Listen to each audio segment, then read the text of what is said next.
Con la tarjeta Procampo de Banco Provincia, disfruta de grandes beneficios. En los remates de Hacienda, en la compra de combustibles, agroquímicos, fertilizantes y muchos más. Adquirila con mínimos requisitos, a tasas especiales y con la mejor financiación. Banco Provincia, el banco de las y los bonaerenses. En OMINT cumplimos 55 años, en los que siempre fuimos renovando nuestros servicios, porque para cuidar tu salud no podemos quedarnos en el tiempo. OMINT, experiencia para lo que sigue. Superintendencia de Servicios de Salud, órgano de control de las empresas de medicina prepaga, www.sssalud.gov.ar, 0800-222-72583, Registro Nacional de Entidades de Medicina Prepaga número 1336.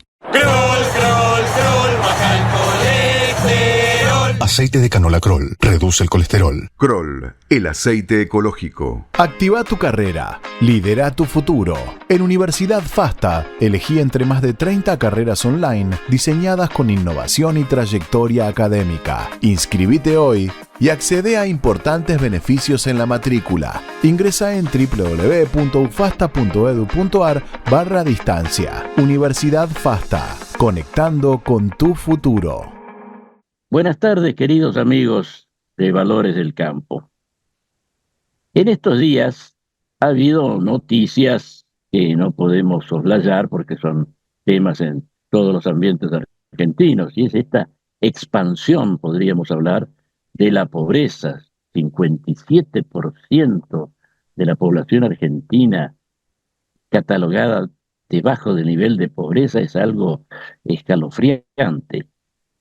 Todo esto, esta situación, evidentemente viene de lejos, pero como toda situación grave, lleva con mucha frecuencia a darle prioridad a lo urgente sobre lo importante. Y digo esto pensando que en situaciones así, el 57% es una cifra nueva, pero lo que está detrás de esa cifra, con otros números más bajos antes de más viejo, la urgencia muchas veces ha consistido para los gobiernos en recaudar como sea para llenar los huecos fiscales y no tomar en cuenta lo que sería importante, que es no tanto combatir la carencia y la pobreza, sino luchar por el enriquecimiento del país, la generación de riqueza, no la administración de la pobreza.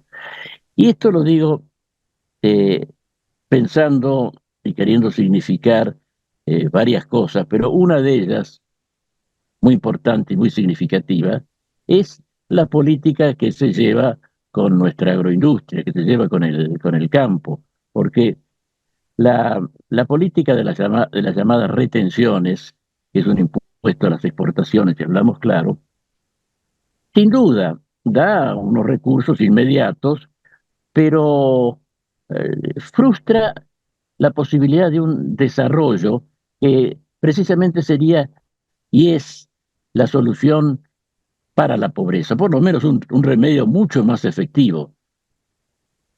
Hablemos de la generación de riqueza. Porque fíjense ustedes, en el caso del campo, podemos hablar de otras actividades económicas, pero en el caso del campo, por la estructura que tiene, sus ganancias se invierten necesariamente en el país, porque lo que se ganó sembrando trigo, en gran medida, en la mayor medida, tiene que pensarse en términos de la cosecha siguiente e invertir en todo lo que reclama. Mientras ese tipo de iniciativas de generar riqueza antes de enfrentar la pobreza con medidas del momento, mientras no se haga eso, la situación se va a agudizar, se va a empeorar, el país va a ser cada vez más subdesarrollado. Y si tomamos las palabras por su significado, subdesarrollo significa pobreza, postergación, y desarrollo, que nos hemos acostumbrado tanto a la palabra, implica este esfuerzo esperanzado y efectivo para mejorar las cosas. Yo no creo que se trate tanto del manejo de la moneda, de la asfixia económica de algunos sectores. Puede haber, sí, medidas de solución, pueden ser soluciones en relación a la urgencia, pero no lo van a hacer con referencia a, a un destino mayor que tiene el país y salir efectivamente de la pobreza por vía de un desarrollo integral. Hoy lo hemos invitado otra vez al ingeniero Gustavo Oliverio, que es coordinador de la Fundación Producir Conservando. La Fundación Producir Conservando es una inspiradora de políticas agrarias. Ya el nombre, tomado hace más de 30 años, Producir Conservando, está manifestando esa meta que cuando la fundación de la fundación no era claro, que la producción no tenía que, por ejemplo, carcomer la tierra con la siembra. Fueron por eso pioneros de la siembra directa y sigue siéndolo la fundación y con su inspirador Gustavo, siguen en la vanguardia de todos estos aportes para la política, una política agropecuaria y una política de, ya tenemos que hablar así en términos de salvación nacional. El país tiene que producir bien, generar riqueza, después vendrá el caso de la distribución y salir de esto que es una administración torpe de la pobreza y limitaciones al crecimiento, en definitiva. Me parece que estoy hablando, o parecería que estoy hablando de una manera pesimista, pero no, porque yo creo que la Argentina tiene muchas posibilidades de salir y su sociedad civil así así lo ha demostrado siempre. Yo pienso también que de esta crisis tan grave se saldrá de alguna manera, digo, eh, sorpresiva, porque se va a ver la vitalidad del tejido social argentino. Porque también, y con esto ya vamos a hablar con Gustavo, también este tipo de crisis, en definitiva, no son tanto de la sociedad, sino del Estado. Tanto políticos y teóricos, estatistas como liberales, suelen circunscribir, a veces sin darse cuenta, el problema a la situación fiscal del Estado, esa persona jurídica que se llama Estado. Y la realidad es mucho más grande. La realidad es la sociedad argentina con todos sus sectores que forman una armonía, un mosaico, o debe ser así, y de ahí vendrá la solución. Por eso me halaga mucho tenerlo Gustavo otra vez acá, porque él es un representante de esa vitalidad de la sociedad argentina. Y Gustavo, creo que hice un retrato tuyo. ¿Cómo estás, Fernando? Bueno, agradecido y por lo que la fundación, digamos, hacemos y demás, que es justamente lo que vos planteás, tratar de plantear horizontes de mediano y largo plazo y los nuevos desafíos de la Argentina.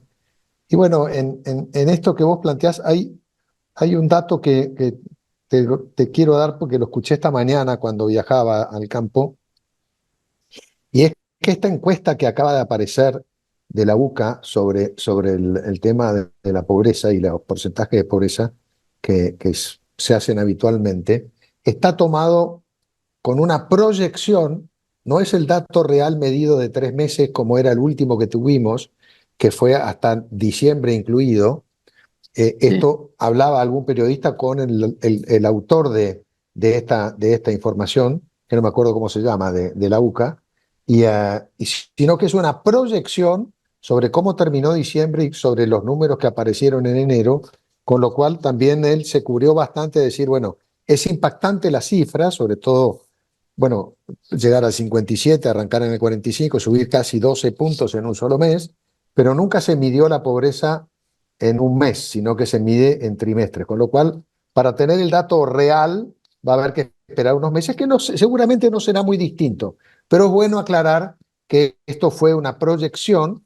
No sé si era un buen momento para proyectar, sabiendo de las dificultades que estamos pasando, y tirar un dato tan negativo es un baldazo de agua fría a toda la sociedad. Pero bueno, la responsabilidad es de quien lo hizo y quien lo hace con habitualidad, y ahora sigamos para adelante. Pero bueno, Respecto a lo que decías, de la generación de la riqueza y a los problemas fiscales o los problemas que tiene no solo la actividad agropecuaria, sino toda la actividad económica en la Argentina, está hoy, la palabra no es hackeada, pero sí es muy sujeta a un esquema de política fiscal tremendamente oneroso, tremendamente importante sobre aquellos que pagan impuestos. ¿Y por qué digo que sobre aquellos que pagan impuestos? Cuando uno mira las cifras, nosotros en la Fundación, el doctor Juan Liachdi hizo 2 trabajos sobre todo lo que tenía que ver con reformas fiscales, y Alberto Porto de la Universidad de La Plata hizo un trabajo sobre cuánto aportaba al sector agropecuario. Bueno, la presión fiscal en Argentina siempre está, ahora los números actualizados, yo exactamente no sé, pero siempre estaba entre el 36 y el 38% sobre el PBI. Pero eso es tomando a toda la población en general. Cuando uno ve que hay un 40% de informalidad, en realidad aquellos que pagan impuestos están pagando el 50 o el 50 y pico por ciento sobre PBI, lo cual es una locura. Es una presión fiscal, obviamente no existe en ningún otro lugar del mundo. Ya tenemos una presión fiscal elevada, pero con la alta evasión, la alta informalidad que hay en Argentina, y que hoy todos convivimos con esa informalidad, lleva a que la situación sea realmente relevante. El otro gran problema del sistema fiscal en Argentina, o de la presión fiscal en Argentina, es el tipo de impuestos que se recaudan. Están los que en su momento, bueno, todos los que trabajan en la parte impositiva siempre hablan de los impuestos progresivos, o sea, a medida que se genera una ganancia, se cobra un impuesto sobre la ganancia generada, y están los impuestos distorsivos, que son aquellos que intervienen antes de generar una ganancia, normalmente con disminuciones de precios vía, por ejemplo, esto que nosotros llamamos retenciones, mal llamada retención, que es un impuesto directo a la exportación de cualquier bien. En Argentina no son muchos los países del mundo que lo tiene Rusia, lo tiene, creo que Ucrania en su momento, lo tienen pocos países en el mundo, y sobre todo pocos países que tienen como misión y objetivo aumentar las exportaciones. Si yo quiero aumentar las exportaciones, voy por mal camino si pongo impuestos cada vez más importantes sobre las exportaciones. Son disuasivos también. Directamente no son un incentivo, sino que son un mecanismo perverso para no exportar. Entonces, la Argentina está rodeada de impuestos distorsivos, están los derechos de exportación, están los créditos y débitos bancarios, están ingresos brutos provinciales, están los impuestos de sellos, está como está diseñado el IVA hoy, que genera siempre créditos fiscales que no se devuelven, que quedan como créditos y que son de difícil devolución. Bueno, todo eso evidentemente es una carga muy pesada, que además se suma en un año como este a que los precios internacionales respecto al año 23, y ni hablar respecto al año 22, han bajado no menos de un 30%. Entonces, independientemente de que, por ejemplo, el complejo oleaginoso hoy tenga el 30 o el 32% de derechos de exportación, 30-32%, quiere decir, uno de cada 3 camiones, de cada 10 camiones que se cargan, el 33% de esos camiones se van para otro lado, o sea, no entran en los ingresos de las empresas. Entonces, y bien digo, es 1 de cada 3 o 10 de cada... 3 de cada 10. Es tremendo, es tremendo. Entonces, la realidad es que el peso relativo que tienen en algún sentido en el caso de los oleaginosos. Los cereales, que en su momento tuvieron también valores muy altos, del 22-23%, ahora están en niveles del 12-13%, habían subido al 15%, bueno, ahora se volvieron a bajar. Bueno, todo eso genera un desincentivo para la producción fenomenal, y bueno, y no es posible pensar, si hoy el 60% de las exportaciones de la Argentina son de origen agrobioindustrial, ¿eh? Y repito, agrobioindustrial, o sea, es agro, producción primaria, bio, todo lo que tiene que ver con generación de biomasa y demás, y industrial, todo lo que se agrega valor en el complejo oleaginoso, o en las carnes, o en la avicultura, o en fin, todo eso es el 60% del ingreso del país. Si no promovemos con incentivos, cuando uno dice incentivos, ¿incentivos qué es? ¿Subsidiame? No, no es el caso. Incentivos es, no me cobres un derecho de exportación que el mundo desarrollado y civilizado no se le ocurriría poner un derecho de exportación, un impuesto a la exportación si quiere aumentar sus exportaciones.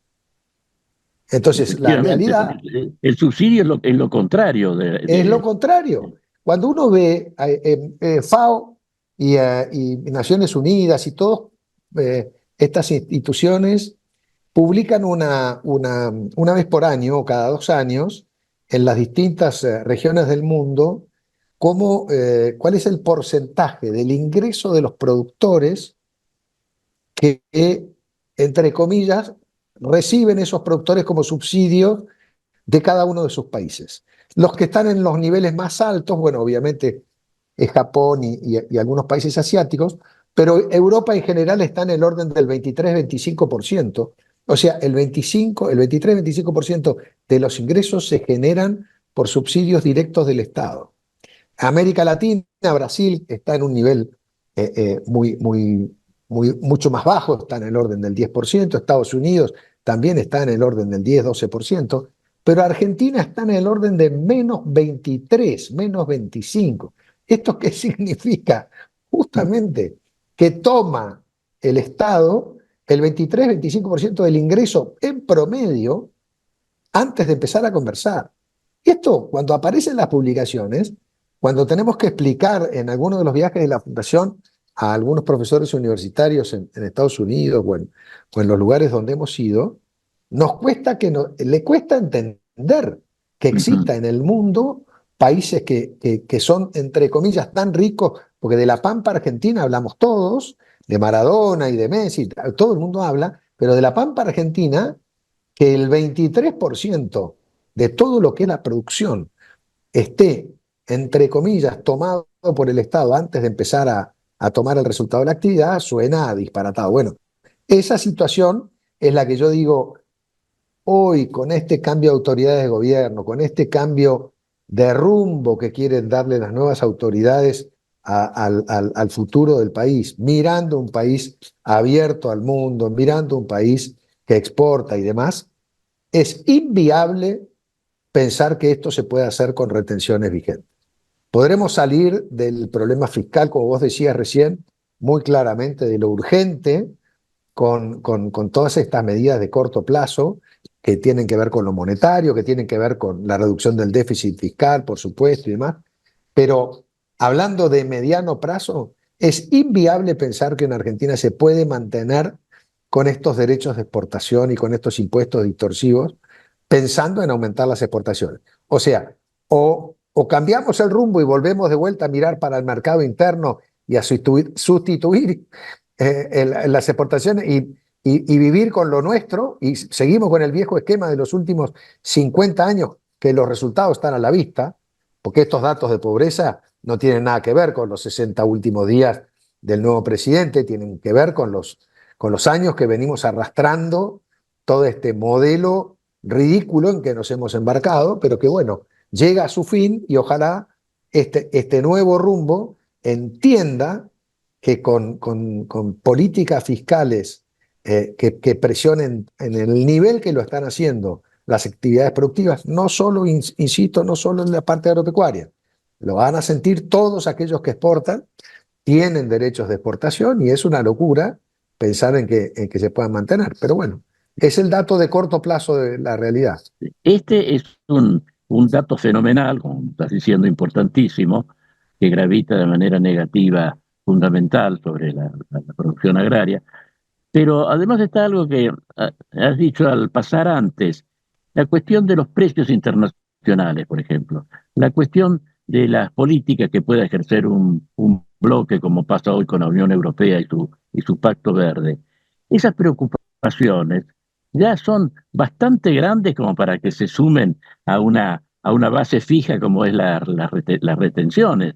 Mm. Es decir, la política de exportaciones de la agrobioindustria primero tiene que enfrentar este peso muerto espantoso, ¿no? Que son las retenciones, y luego meterse en un mundo que cada vez es más complejo por las relaciones económicas complicadas, las diplomáticas que lo son mucho más, y las climáticas también.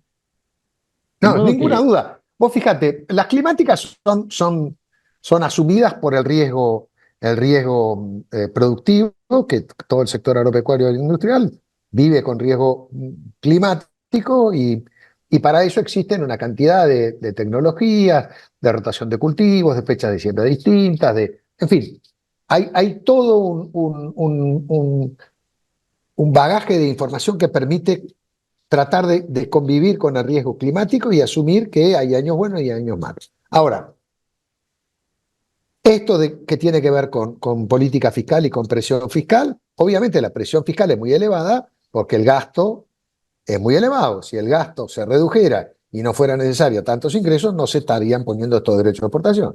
La Argentina ha privilegiado el gasto y no el bajar la presión fiscal para tratar de promover el desarrollo y promover el crecimiento y promover una actividad económica sólida. Bueno, el resultado está a la vista. Ahora, en todo lo que tiene que ver con comercio internacional, Argentina tampoco fue capaz de definir una política exterior inteligente para subirse y sumarse a nuevos mercados, a aperturas de mercados que había que hacer, que llevan mucho tiempo. Comerciar con Asia no es que tengo un buen precio y inmediatamente salgo a exportar. Son muchos años de trabajo, son muchos años de generación de confianza, son para hacer esa relación de clientes, digamos, exportando y comprometiéndose a volúmenes interesantes. La Argentina no ha hecho ese esfuerzo. Primero no lo ha definido como prioridad. Siempre la prioridad era el mercado interno y después, si sobra, bueno, primero el consumo interno. Abastezcamos el consumo interno, primero somos los argentinos, la carne barata, todo tiene que ser barato, de alguna forma subsidiado indirectamente por la inflación, porque no hay peor, digamos, efecto que el de la inflación, que en última instancia nos cobra impuestos a todos, deteriorando los ingresos. Pero la realidad es que no ha habido política comercial externa. Hemos exportado en forma espasmódica y fijémonos nuestros países vecinos, todos los países vecinos con los cuales estamos vinculados, incluso a través del Mercosur y demás, tienen acuerdos, país, tienen acuerdos de libre comercio, ni hablar Chile, ni hablar Perú, ni hablar, bueno, Brasil mismo que quiere ya hacer acuerdos bilaterales porque el Mercosur no termina de arrancar y no termina de funcionar. Bueno, ahora están las negociaciones Mercosur-Unión Europea como tratado de libre comercio. No tenemos ni siquiera la gimnasia de negociar con el mundo nuestros productos, obviamente que podemos vender y obviamente que debemos comprar a quienes le queremos vender, le tendremos que comprar también lo que ellos sean capaces de producir más eficientemente que nosotros.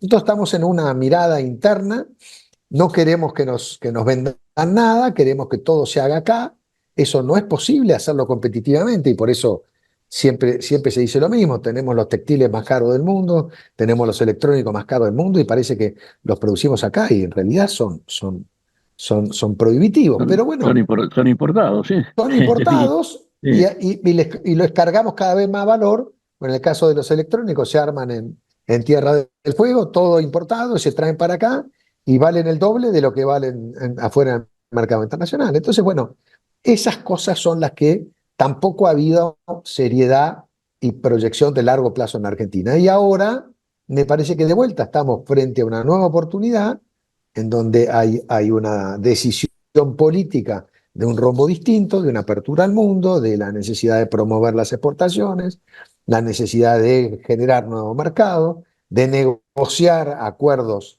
bilaterales o multilaterales, en el caso puntual de Mercosur, Unión Europea, acelerar esos trámites, poner a los negociadores en capacidad y en tiempo y en disponibilidad como para poder avanzar en esas negociaciones. Fíjate, en el newsletter de la Fundación que salió la semana pasada, lo puse a propósito, está el ejemplo de Nueva Zelanda y China, que hace un mes, creo que en diciembre, hace algo más de un mes, en diciembre se cumplieron los años de salvaguardia que había para que las políticas comerciales de los dos países se integren 100% sin aranceles. Es decir, demoraron casi, no sé si eran 15 o 18 años en poder desaparecer todos los aranceles, porque obviamente los procesos de tratado de libre comercio se hacen de forma gradual, no es que desaparecen los aranceles de un año para otro y se dejan desprotegidos. Entonces se van reduciendo los aranceles. Bueno, Nueva Zelanda cerró el 2023 y tiene arancel cero con China hoy. Todo lo que puede vender Nueva Zelanda a China entra sin aranceles, Sin con lo aranceles. cual Sí, sí, y a la recíproca. y a la recíproca. Con Además, lo cual el comercio internacional se hace hoy día a través de 350 acuerdos, más o menos, que son los canales naturales.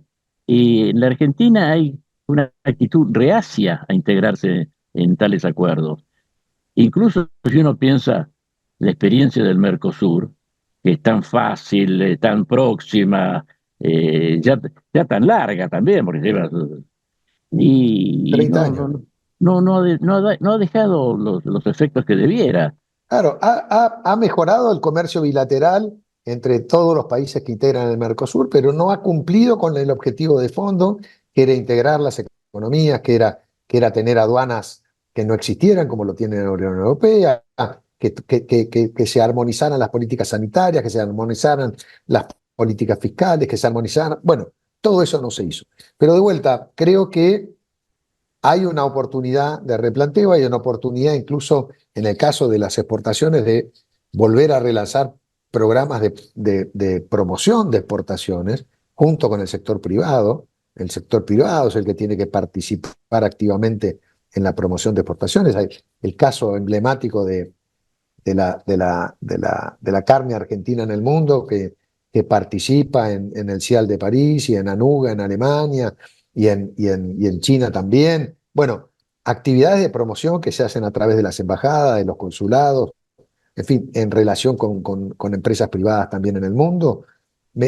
Todo eso hay que retomarlo con mucho vigor para aumentar las exportaciones. Ahora, si en la otra mano tenemos derechos de exportación y derechos de exportación del orden del 30%, evidentemente es una locura. Entonces, vuelvo a insistir desde el lado de la Fundación, y lo vamos a plantear seguramente en el seminario que tenemos en el mes de abril, es inviable pensar en una Argentina de largo plazo exportando cada vez más con derechos de exportación. Y ya no hablemos de qué porcentaje, con derechos de exportación. Claro, Es inviable. inclusive hay algo ahí que parece humorístico. Da la impresión de que fueran impuestos proteccionistas contra el extranjero, y resulta que son contra los mismos argentinos. Bueno, nos pasa cuando vamos a negociar algunas cuestiones que tienen que ver con los aranceles, que del otro lado nos dicen, pero si el principal problema que tienen ustedes es que el gobierno les cobra un impuesto para exportar. ¿Qué me están peleando un arancel? Y la verdad que tienen razón. O sea, el primer escollo grande lo ponemos nosotros mismos. Ahora, Entonces, Gustavo, si supongamos que se han suprimido las retenciones, que el sistema de voracidad fiscal sobre los productos agrobioindustriales cesa, ¿habría una inversión mucho mayor en la Argentina? ¿Esta actividad multiplicaría o aumentaría sus efectos? ¿Habría una producción mayor no que cabe se... ninguna duda. Ajá. No cabe ninguna duda. Y eso se reflejaría en un bienestar colectivo. Bueno, nosotros hicimos un trabajo eh, hace, yo diría, 15, 18 meses, en donde por lo menos para el complejo granario hacíamos una estimación de cuál era la proyección que podía tener la Argentina al 2030.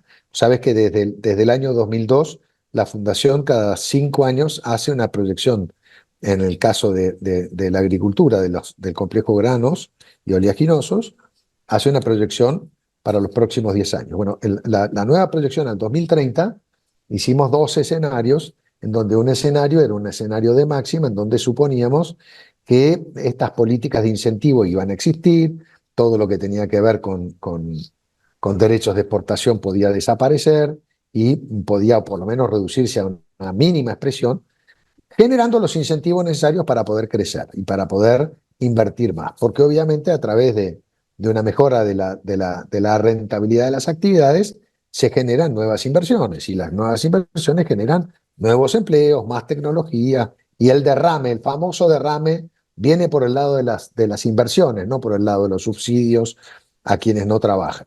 Viene por el lado de las inversiones para generar trabajo. Bueno, es toda ese cúmulo de información. Hablaba de que la Argentina puede llegar a producir 165, 170 millones de toneladas, sembrar del orden de las 4 o 5 millones de hectáreas más, lo cual es un modelo de inversión fenomenalmente alto, es un modelo de generación de divisas del orden de 15, 18 mil millones de dólares adicionales a los que este año, por ejemplo, van a entrar. 15, 18 mil millones de dólares, cuando el total de los derechos de exportación que entrarían por vía del complejo granario, este año serían entre 8 y 9 mil. Si van a entrar 18 mil, digamos, o 15 mil o 17 mil, solamente por el incremento productivo, imaginémonos lo que implica. Entonces, creo que hay que ser consciente de esas cifras que hoy digamos, uno no puede aspirar porque no tiene los incentivos para poder realmente expresar todo el potencial productivo que la Argentina tiene. Gustavo, ha mencionado unas cifras que son muy interesantes y me parece conveniente volver sobre ellas. ¿Cuál es la superficie sembrada, aprovechada, la producción y cuál es no solamente la deseada, sino la posible para un futuro próximo? Bueno, la Argentina hoy siembra entre 35 y 36 millones de hectáreas todos los años, como superficie total. Y la realidad es que aquellos planes mapa de suelos que se hicieron hace muchos años en Argentina hablaban de la posibilidad de sembrar o de que las tierras agrícolas podrían pensarse al orden de los 60 millones de hectáreas. El doble.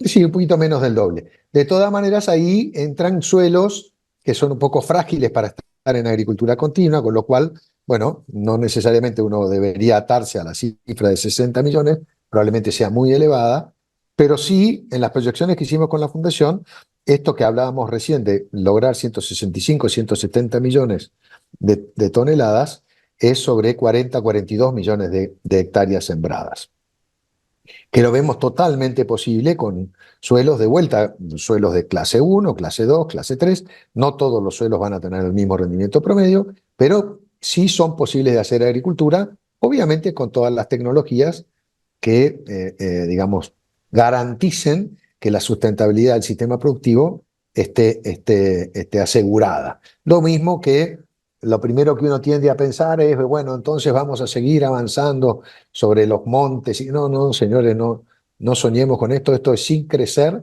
con las superficies que hoy están vigentes en las zonas más marginales en donde hubo un desplazamiento de montes nativos y demás. Esto es manteniendo los reordenamientos territoriales de las provincias que han trabajado en ello, han autorizado como para que se pueda entrar en agricultura y mantener dentro de planteos de sustentabilidad. Ahora, y doy como un dato general, digamos, en los años 70, la Argentina sembraba 18, 19 millones de hectáreas. En los 80 y fines de los 80 y los 90 se fue a 23, 24. Cuando hicimos la proyección en el 2002, sembrábamos 24, 25, 26 y hablábamos de 30, 32, 34 y parecía que estaba lejísimos al 2010 y sin embargo se cumplió. Se cumplió y hoy se siembran 36 con un nivel de tecnología mucho mayor de tecnología, sobre todo de tecnologías conservacionistas, de lo que en su momento se llamaba agricultura conservacionista, después fue agricultura sustentable y hoy la nueva terminología habla de agricultura regenerativa, que en realidad es lo mismo, las tres son lo mismo, una es más moderna, la regenerativa es el nuevo modelo del nombre de una agricultura que cuida el medio ambiente, que cuida el sistema productivo, que regenera la potencialidad de producción del suelo, pero que en realidad no se debió de haber perdido nunca. Y lo mismo con la agricultura sustentable. La agricultura sustentable lo que está planteando es la estabilidad del modelo productivo, tanto desde el punto de vista ambiental como desde el punto de vista social y económico. Porque si no hay rentabilidad y no hay posibilidad de progreso económico para las poblaciones rurales, digamos, el incentivo a la sustentabilidad no existe. No hay sustentabilidad posible en actividades en donde hay un deterioro económico y un deterioro social, de poco crecimiento de las sociedades que lo integran. Entonces, bueno, está por ese lado. Claro. Entonces, Ahora, también hay un hecho fundamental que es el uso de la tecnología que ha permitido todos estos logros. Pero yo no sé si no tiene otra perspectiva también la cosa, que gracias a y es esta, que gracias a la tecnología se pueden mantener estos niveles que no son de subsistencia, pero en comparación con lo que se podría lograr, sí lo son. Es decir, si no hubiera una tecnología de punta, el campo argentino iría para atrás. no cabe ninguna duda, pero no solo el campo argentino, sino que si los niveles de tecnología no hubieran cambiado en el mundo, en lo que hace a la agricultura, a la ganadería, a la lechería y demás, hoy no estaríamos asistiendo con un exceso de producción de alimentos a nivel mundial. Después que los alimentos no lleguen a las distintas sociedades por problemas de la política o por problemas económicos, por lo que sea, pero hoy el mundo que iba a ver hambruna, lejos de ver hambruna, está excedentario de alimentos y se puede dar el lujo de que el 30% de los alimentos se desperdician por ineficiencias productivas de las cadenas de producción, de las cadenas de distribución, de las cadenas de comercialización, de los mismos desechos o desperdicios que se generan durante el consumo, en restaurantes, en las casas y demás. Hoy el mundo se da el lujo de que el 30% de la producción de alimentos se desperdicia, lo cual es una cifra enorme.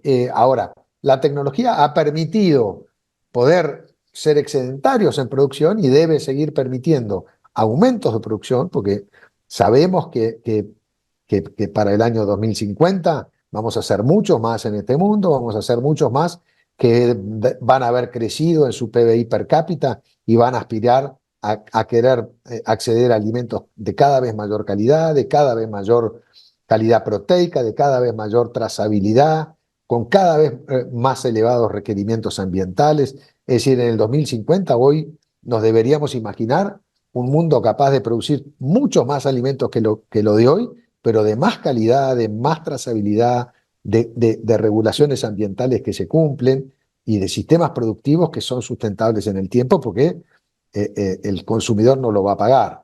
Entonces, En ese orden hay una información, no se refiere al año 2050, sino ahora, ¿no? En la India tiene en este momento, según las últimas estadísticas, 60 millones de habitantes de nivel económico alto. Es decir, que son recipiendarios naturales de una mejor alimentación y de una mayor cantidad, no solamente de alimentación, sino de todos los bienes que genera la agrobioindustria. Un nuevo mercado paralelo al de China, que quizás llegue a tal cual. eclipsarlo dentro de Bueno, poco tiempo. aquella reflexión que hizo Juan Leach en su momento, no sé, no me acuerdo si fue en el trabajo del 2015, que dijo que cada año se incorporaba de la vida rural a la vida urbana, o sea, pasaban a ser clase media, de clase, digamos, baja rural a clase media urbana, el tamaño de una Argentina en China, es un dato real. Entonces, anualmente, en esos momentos eran del orden de los 30, 32, 34 millones de personas que se incorporaban a la vida urbana. Eso es hacer clase media, a salir de la pobreza rural. Entonces, todo eso es un camino que no tiene, no, es difícil que vaya para atrás. Es como que se corrió la cortina de la posibilidad de ver el desarrollo y el crecimiento, y los países empiezan a crecer. Fijémonos hoy todo lo que es Asia, lo que es Vietnam, lo que es bueno, todos los países asiáticos están con tasas de crecimiento todavía muy altas frente a la crisis general global que hay de crecimiento de Europa, de los países desarrollados y demás, que van a crecer el 2 o el 3%. Asia va a seguir creciendo al 5, al 6. No va a ser el 10 como fue hace 15 años o hace 10 años. Pero, por supuesto, las tasas de crecimiento son menores, pero sí van a crecer al 5, 6, 7%. Entonces, bueno, todo eso son alimentos, empiezan por los alimentos, después sigue por las fibras, después sigue por la mayor demanda de calidad de alimentos, la demanda de cuestiones ambientales, de mantenimiento de cuestiones ambientales, que por supuesto los chinos que siguen siendo los grandes compradores de alimentos del mundo, todos los años dicen que van a bajar, pero siguen récord de importación de lácteos de Estados Unidos por parte de China, bueno, todos los años baten un pequeño récord. Y la realidad es que todos los años van a ir levantando el nivel de exigencias que tiene que ver con lo ambiental, que tiene que ver con la trazabilidad, que tiene que ver con la calidad, que tiene que ver con absolutamente todo. Por eso miran los tratados de libre comercio del resto de los países del mundo y tratan de subirse a las exigencias de calidad que ponen otros países del mundo para no quedar ellos desencajados de esto. Pero esto es un dato. Eso podríamos decir que es nuestro mercado. Entonces darle un sentido distinto a esa expresión, vivir con lo nuestro. Lo nuestro no es el pequeño mercado que está entre el Río de la Plata y la Cordillera de los Andes y la Humahuaca y Tierra del Fuego. Lo nuestro mercado es el mundo. Bueno, si el 60% de lo que somos capaces de producir en granos y subproductos lo exportamos, imagínate cuánto de excedentarios somos y cuánto todavía estamos exportando como valores de materia prima o con cierta elaboración o un grado de elaboración medio, podemos agregarle valor. No es lo mismo una tonelada de maíz que una tonelada de maíz transformada en pollos, en cerdos o en carne vacuna. Es obvio que la diferencia de precio es totalmente distinta. Maíz puede valer $250 la tonelada y una tonelada de carne equivalente, digamos, a cortes enfriados y demás, puede valer de promedio $6.000. Entonces, estamos hablando de cifras totalmente distintas. Por supuesto que no son toneladas equivalentes porque para producir, pongámosle, 1 kilo de carne se necesita por lo menos entre 8 y 10 kilos de maíz. Pero de todas maneras, el agregado valor es algo que se abre como posibilidad de Argentina enormemente y posibilidad de Argentina de alto valor, porque todas las proteínas animales son de alto valor, son de alto valor.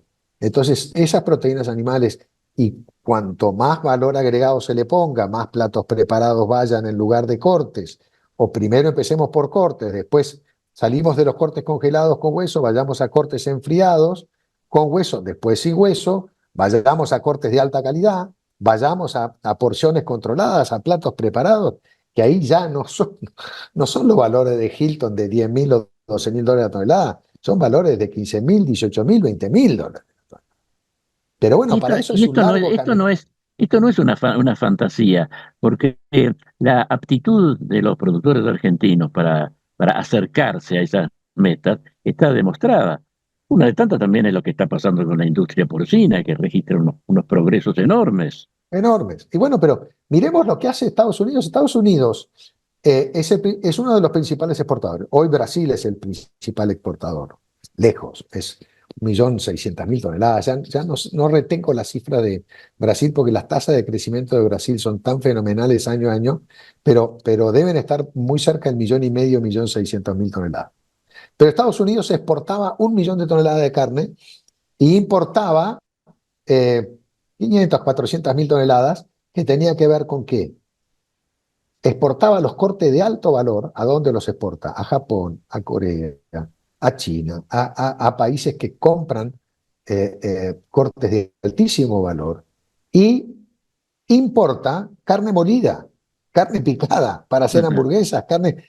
¿Y de dónde le importa? Todo lo que Australia no vende al mercado asiático, porque también Australia vende carnes de alto valor, lo transforma en carne molida que se la vende a Estados Unidos para compensar el uso que tiene y la demanda que tiene. Entonces, ahí está el comercio internacional en su máxima expresión. Y por supuesto, cuando hablamos de carnes de alto valor, esa carne de alto valor va en muchos casos para algunos mercados, para algunos hoteles, restaurantes y clases muy altas, de muy alto poder adquisitivo, van con un valor agregado fenomenal que va transformado con platos preparados, con altísimo valor, con packaging específico para cada país, para cada etnia.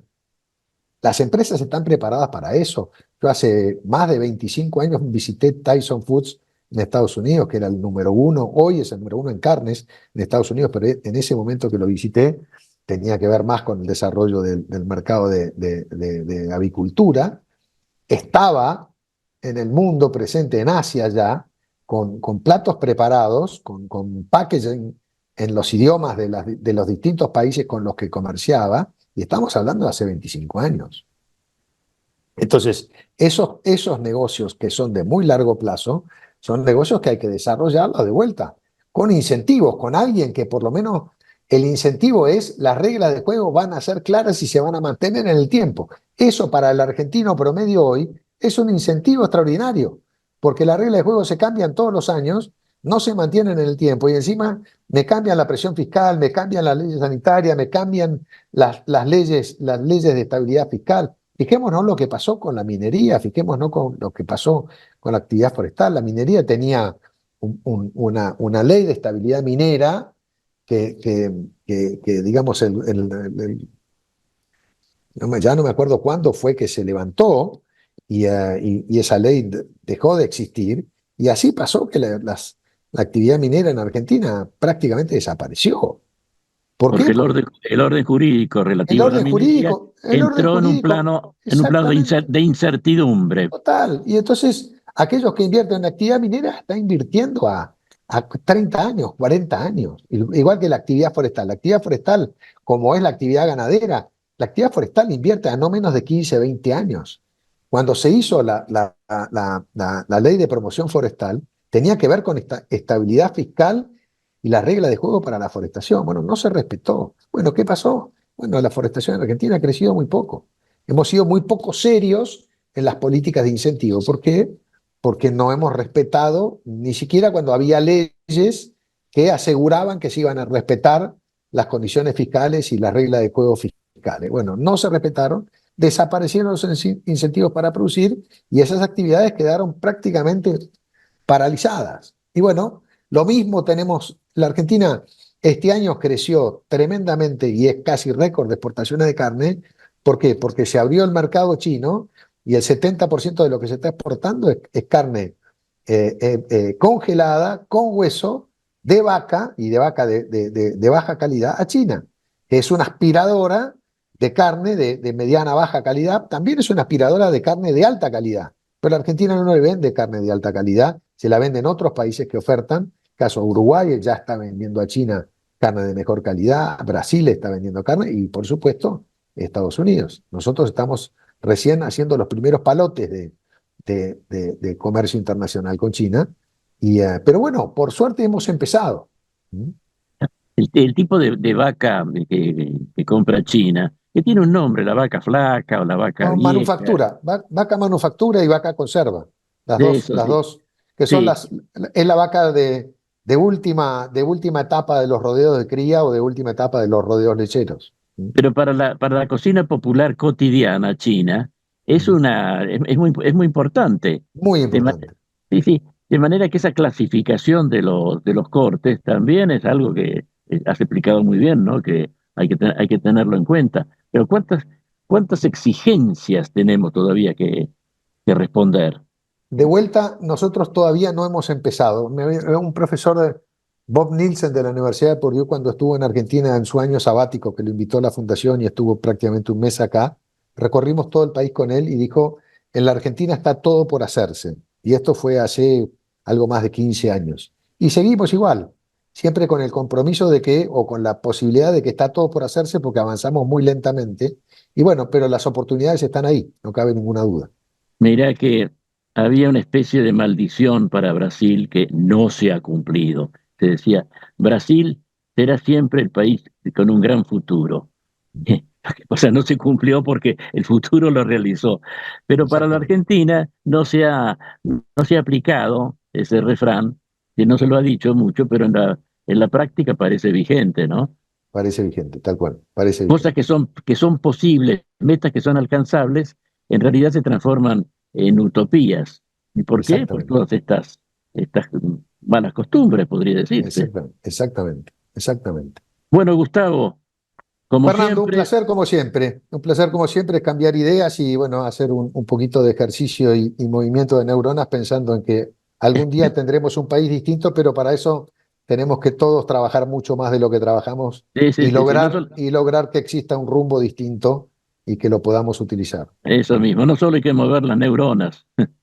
Muchas gracias, Gustavo. Gracias a vos, Fernando. Que sigas muy bien. Hoy hemos conversado con el ingeniero Gustavo Oliverio y nosotros volveremos a encontrarnos nuevamente el próximo martes aquí en Valores del Campo. Hasta entonces. Con la tarjeta Procampo de Banco Provincia, disfruta de grandes beneficios en los remates de Hacienda, en la compra de combustibles, agroquímicos, fertilizantes y muchos más. Adquirila con mínimos requisitos, a tasas especiales y con la mejor financiación. Banco Provincia, el banco de las y los bonaerenses. En OMINT cumplimos 55 años, en los que siempre fuimos renovando nuestros servicios, porque para cuidar tu salud no podemos quedarnos en el tiempo. OMINT, experiencia para lo que sigue. Superintendencia de Servicios de Salud, órgano de control de las empresas de medicina prepaga, www.sssalud.gov.ar, 0800-222-72583, Registro Nacional de Entidades de Medicina Prepaga número 1336. Kroll, baja el colesterol. Aceite de Canolakrol reduce el colesterol. Kroll, el aceite ecológico. Activa tu carrera. Lidera tu futuro. En Universidad FASTA, elegí entre más de 30 carreras online diseñadas con innovación y trayectoria académica. Inscribite hoy y accede a importantes beneficios en la matrícula. Ingresa en www.ufasta.edu.ar/distancia. Universidad FASTA, conectando con tu futuro.